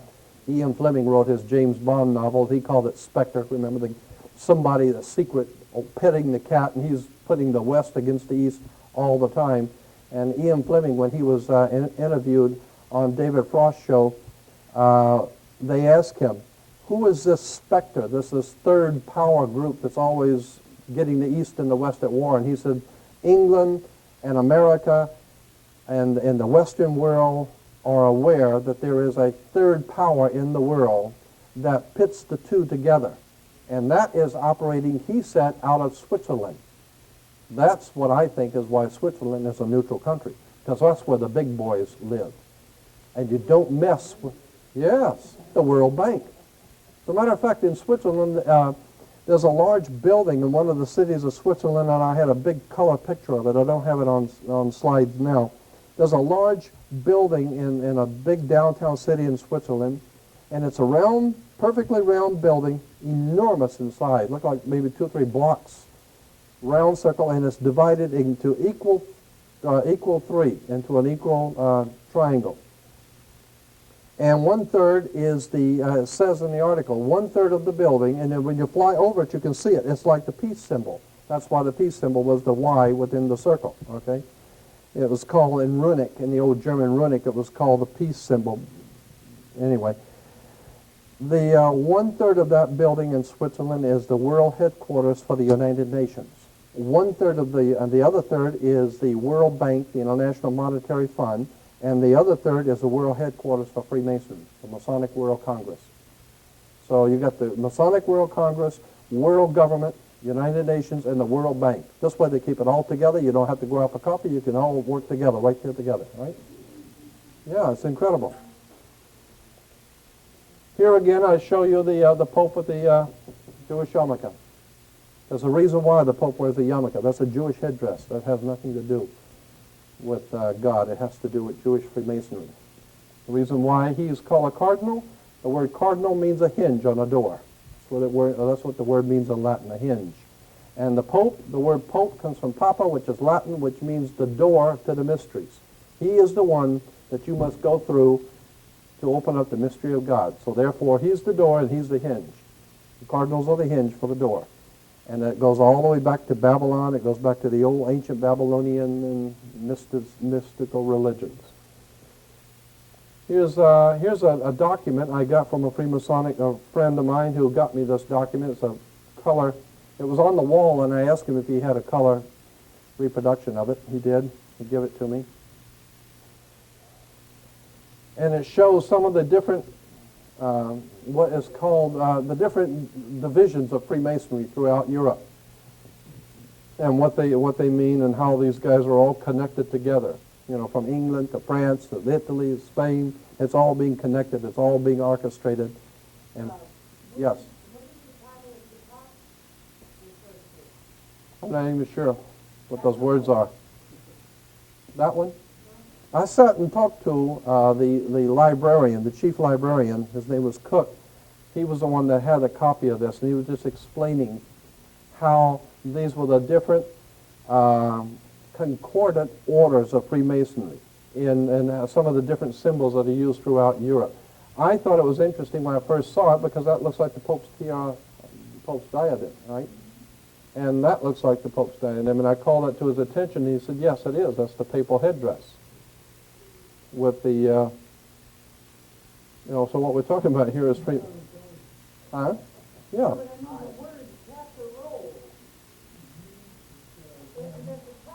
Yeah, I understand. I'm saying I don't read the language. That's what I'm saying. Do you read it? No, I don't either. I forgot what the guy was saying. He was, he was an old man. He was telling me all this stuff, and he was writing it all down for me. And I J-E-U, de la. Probably. That probably has something to do with it. Yeah. Well, whatever. Yeah, whatever. And he's part of the group and part of the plan. Of course. Because it's the state of the New York Empire. Right, the Empire Strikes Back. George Lucas. Oh yeah, the more we change, the more we stay the same. Nothing new. Here it is again, the Vatican with the Masonic symbols. I'll run through this pretty quick. I don't want you to get too bored. But anyway, here's the papal headdress, but these are all accoutrements for Judaism, right? The Ark of the Covenant and the mercy seat, and here's the Jewish high priest, and he's wearing the same one you just saw, which was wore by the Pope. The Pope's headdress. But we're talking Jewish here. We're not talking Roman Catholic. Unless, of course, you understand Roman Catholic is Jewish. Here is Freemasonry, and off of a page it's called Chapter Jewels of Freemasonry. Symbols of the different departments of Freemasonry. And up here you'll see the king, the scribe, and the high priest. And for the high priest, what do you have is the Pope's headdress. The Pope is the high priest of Freemasonry. And the King of England, he's in there too. But that's why there was a war between the King of England, King Henry VIII, had a falling out with the Pope.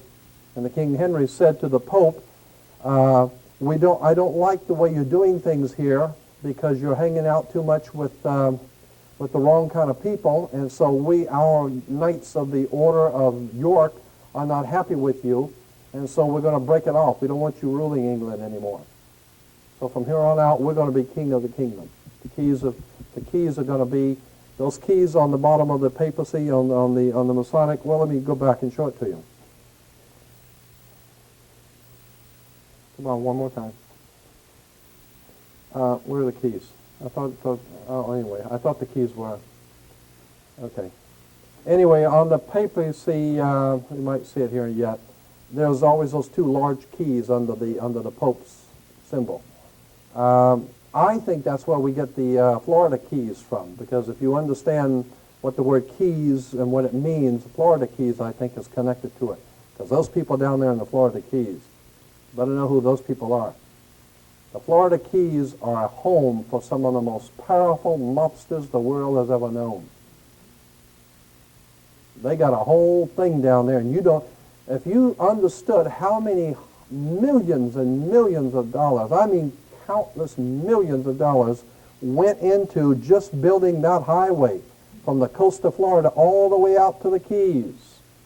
That is an astronomical feat for the military, and the military was in charge of doing that. The Seabees laid it all out, and the military laid out that, and if you've ever gone down there, that highway is a beautiful highway going way out, as far out as the eye can see.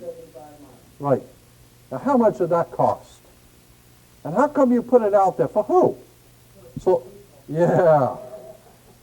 Uh-huh. They didn't put it out there for me. I don't live there.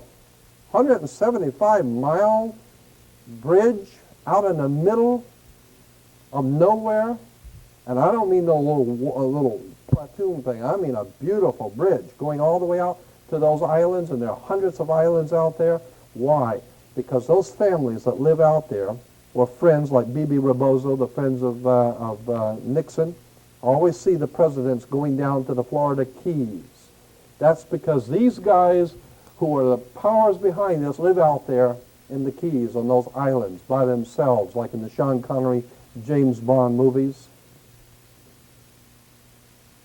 These guys are absolutely horrendous.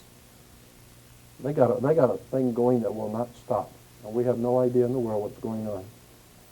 That's why they call it the Florida Keys. Again, I say within the triangle of Freemasonry, you have the Pope's hat. Here is the breastplate of righteousness for the Jewish high priest, the high priest of Judaism, with the Masonic apron, the fleur-de-lis, which is a symbol of France, which is a symbol of sex, joining the male and female, and he's wearing the Pope's headdress, okay? Here's another Masonic apron, and on the apron you will see King of England, the Pope.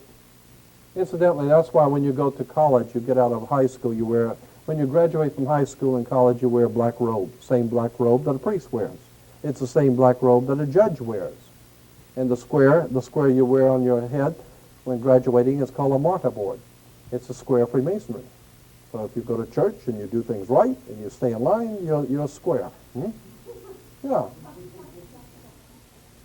And here is what we call the Royal Arch Freemasonry, which we saw before, Royal Arch. And that stone right in the middle that holds the two sides of a Royal Arch together is called a keystone. That's why Pennsylvania is called a keystone state, because Pennsylvania is where the Constitution was signed, where these guys put this whole thing together. That was the keystone state, where the keystone was finally dropped between the 6 and the 6, and the one in the middle makes 13, the 13 colonies, the keystone state. Again, it says, for the Royal Arch chapter, note the headdress of the principals. We're talking about the Royal Arch chapter, right? And note the headdress, again, the Pope, the King of England. Now, we have something here, these symbols up here, this is what is called, and I can't remember if it's a 60 or the 90, but I'll do it again. This is I think the 60-degree square of Freemasonry with the G for geometry in the middle. The 60-degree, and incidentally, the reason why it's like this is because of the triangle pointing down and the triangle pointing up. You know, if you cross them, then it becomes the Star of David. That's why it's there that way. Yeah, that's it. And that's according to the Masonic books. They say it's actually a takeoff on the Masonic Star of David. Triangle up and triangle down, but this is the 60-degree square. All right. On them, anytime you see like the Olympic stars or any of these other, they always have the ribbon, right? Anytime you get an award from the government, it's on a ribbon. That's called a 90-degree square. That's a square, but it's at the 90th degree, a 90-degree square, okay? You have to keep that in mind because that's a Masonic square, okay? Here it is, the 60-degree and the 90-degree. Okay, I'll back it up. I was wrong. That's the 90-degree, and this is the 60-degree. 90-degree square, 60-degree square. Well, it has to do with, figures the square of the 90-degree, and here's the square progress of the 60-degree, okay? The 60 and the 90 degrees. And what are we talking about here? We're talking about Freemasonry, okay? Here it is again. The same square of Freemasonry. Here you see it, the 90 degree and the 60 degree in churches. Yeah. So when you see these choirs, singers in churches, they're wearing the square of Freemasonry on them. And it's only appropriate because they're worshiping the Masonic God. Here is St. Louis at Jerusalem. According to, I don't know if this you can't see this too well, but it says St. Louis at Jerusalem. According to Masonic history, the man who first captured Jerusalem for the Knights Templars was St. Louis. So they honor St. Louis with the Royal Arch in St. Louis, the Royal Arch. Yeah, in St. Louis, the Royal Arch degree of Freemasonry. I mean, these guys are good.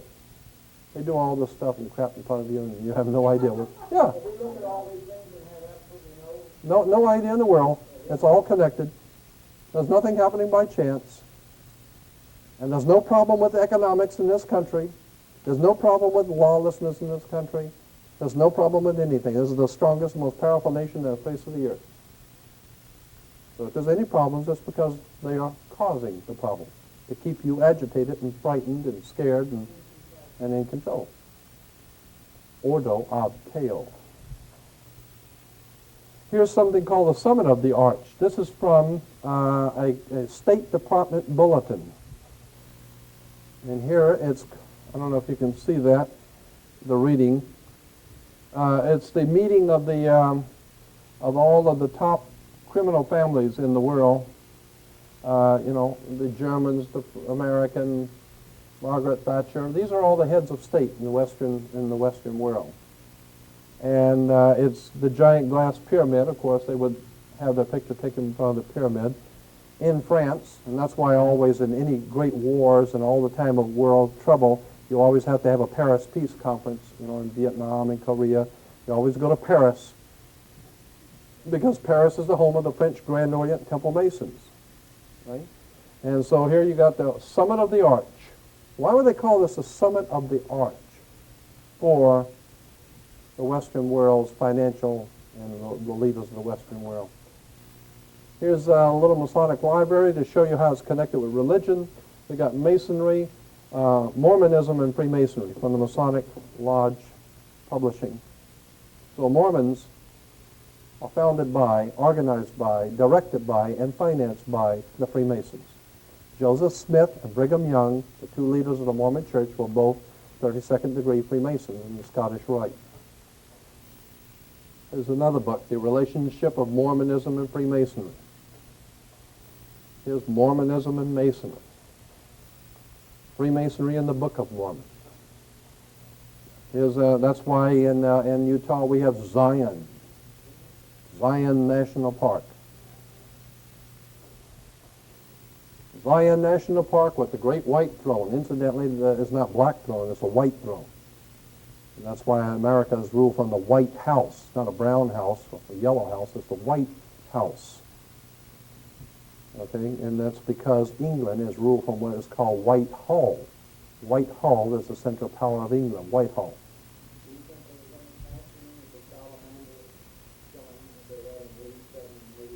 I'm telling you, the people who are running this country are the most powerful criminals the world's ever known. Oh, wait a minute. Should we take a break? Okay, let me back it up then. Huh?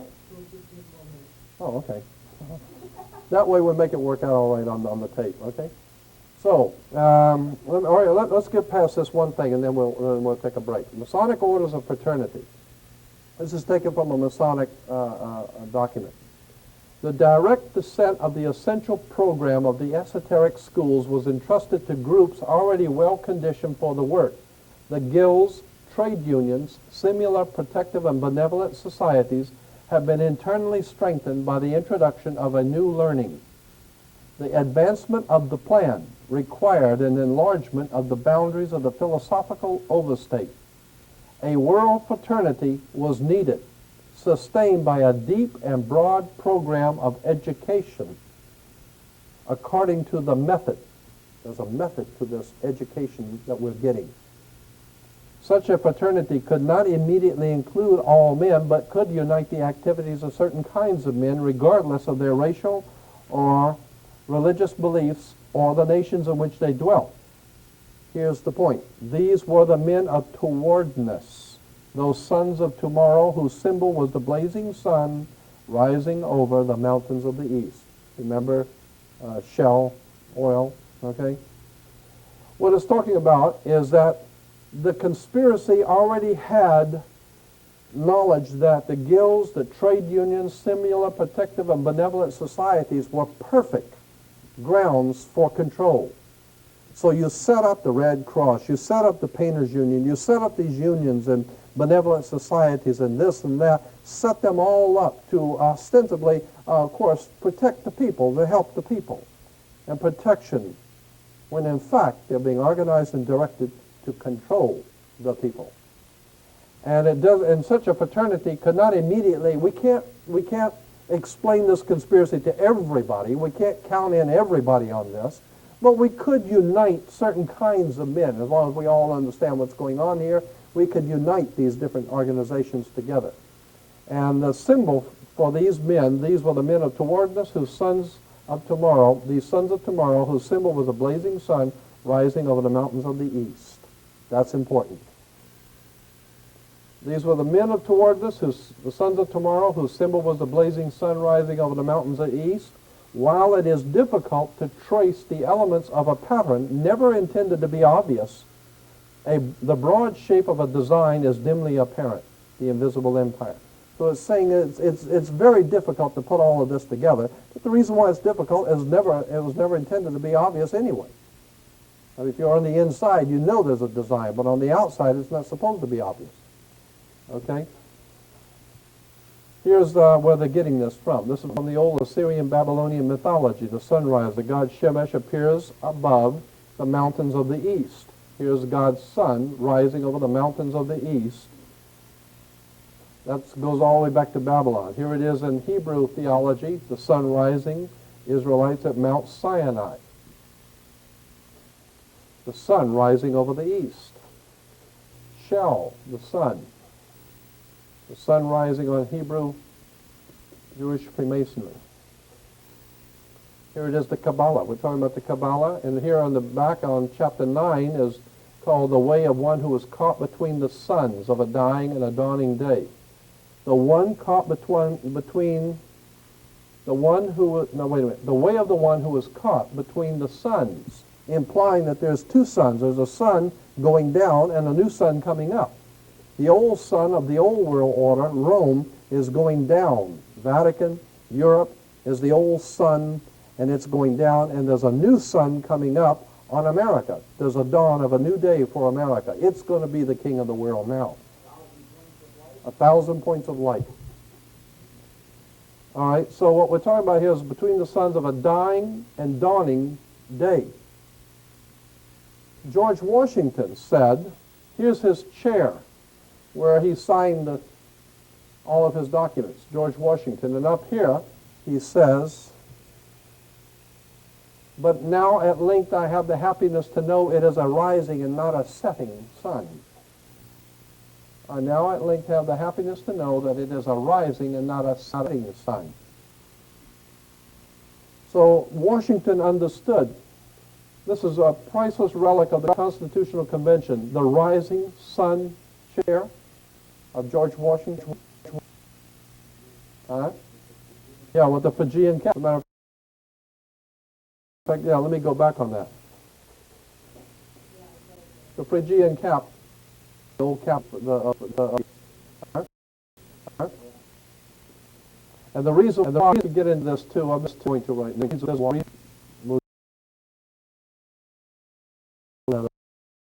And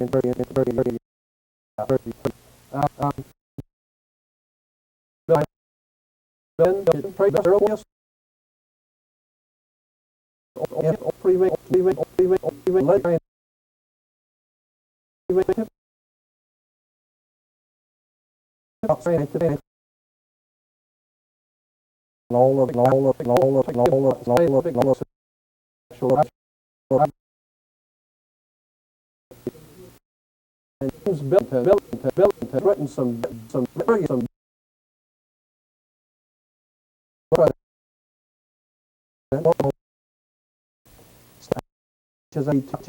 new president. He really this guy is in government in the world. He is very put out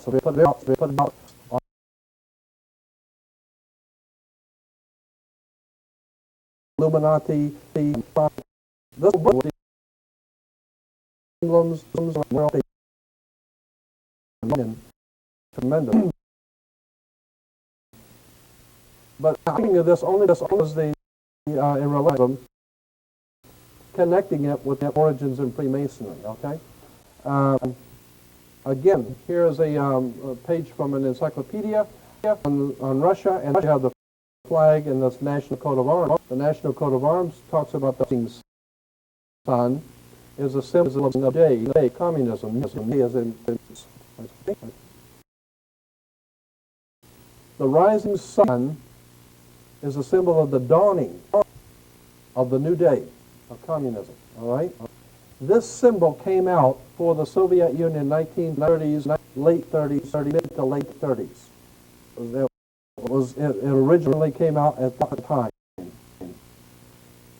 In New York, we have the dawn of a new day, dawning of a new day of communism. And in New York, we have for the World's Fair of 1939, the dawn of a new day. There's connections between the New York World's Fair and the coming of the Soviet Union. Somebody's trying to tell us something in New York. Sunrise in Russia, Soviet Union, sunrise. Here's the, what is it, half a dollar? Yeah, 50 cents. And here it says, she is moving toward the dawn of a new day, the sunrise for us. They put communism over there, it's rising for us now. Now we're coming into a communist system. We call it democratic, like the People's Democratic Republic of China, the People's Democratic Republic of Cuba, the People's Democratic Republic of Romania, and now we get the People's Democratic Republic of America. And nothing, and all Marxist communism is the same as the old Roman fascism. It's all totalitarian dictatorships, period. Here's Charles Russell, his witnesses. He's telling everybody the day is dawning, preparing all the poor Jehovah's Witnesses for the flood. Here is a Watchtower Bible Tract Society of Pennsylvania, Jehovah's Witness, the sun rising over the mountains of the east.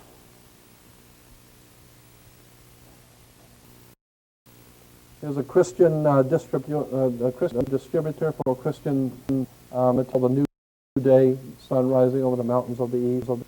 Christians have no idea in the world. All this stuff is manipulated, presented to them. They have no idea in the world. And they're out there preparing the world to accept God's kingdom. And never realize the symbols of Channel 40 are Masonic.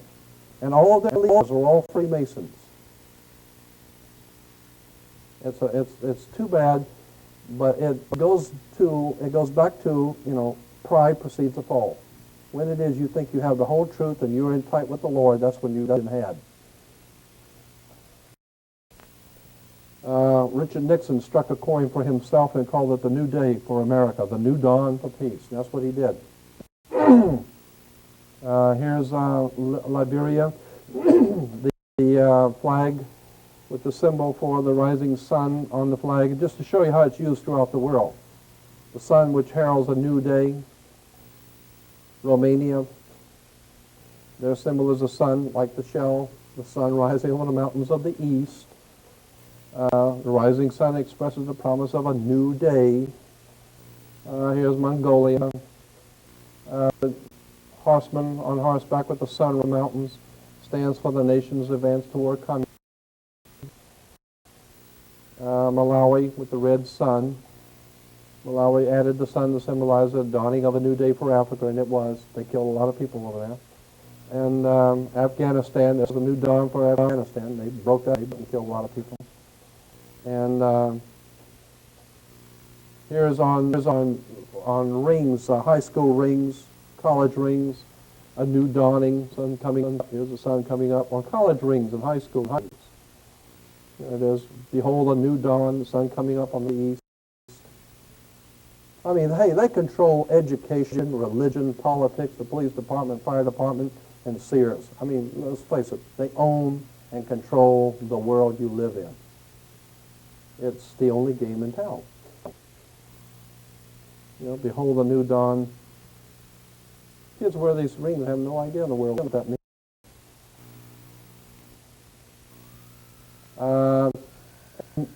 How much more time do we have for the film? Good.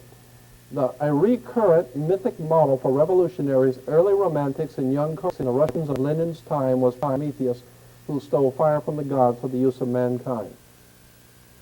I'll read it again. A recurrent mythic model for revolutionaries. And early romantics, young Karl Marx, and the Russians of Lenin's time was Prometheus, who stole fire from the gods for the use of mankind. Prometheus. Here in New York, at Rockefeller Center, we have the Prometheus Fountain, the Masonic Square Freemasonry, and in front of Rockefeller Center is Prometheus on the Promethean Fountain, who stole fire from God. And that's why during the Olympics you have they run now with the torch, at the torch of Prometheus, like the statue of Prometheus. It's a symbol for the age of enlightenment, or the Illuminati, the illuminated ones, holders of the light. Well, wait a minute. Yeah, I'm just going to, this is the end of it right here. The United Nations, I was saying today to one of you today that the post office, our postal service used to have on our post boxes on the street were red, white, and blue. Today they're just simple. Because blue is a symbol for Israel. It's the symbol. It's the national color of Israel, which is incidentally the same national color for, the international color for the United Nations. This color blue. This particular shade of blue has since become known as UN blue. UN blue. It comes from the Grand Lodge of Freemasonry, the Grand Lodge blue. That's why it's called blue degree of Freemasonry. The first 3 degrees of Freemasonry is called the blue degrees. That's why the United Nations is blue. Yeah, that's why when you go to college, you get a degree. Because that's the way you move in Freemasonry, is by degrees. The 33rd degree, the 32nd degree, the 3rd degree. You go to college and get a degree, because these people will teach you what you're supposed to know, not what you're not supposed to know. You're not supposed to think like this. They teach you what you're supposed to know. They teach you how to earn a living, not how to live. They teach you how to think, not to think, but how to think. And so that's why when you come out of college, they call you an alumni, because you are illuminated. You've been enlightened by the beat. As long as you stay square on the square, you're going to do all right. As long as you don't go thinking too much. Is the end of the first section.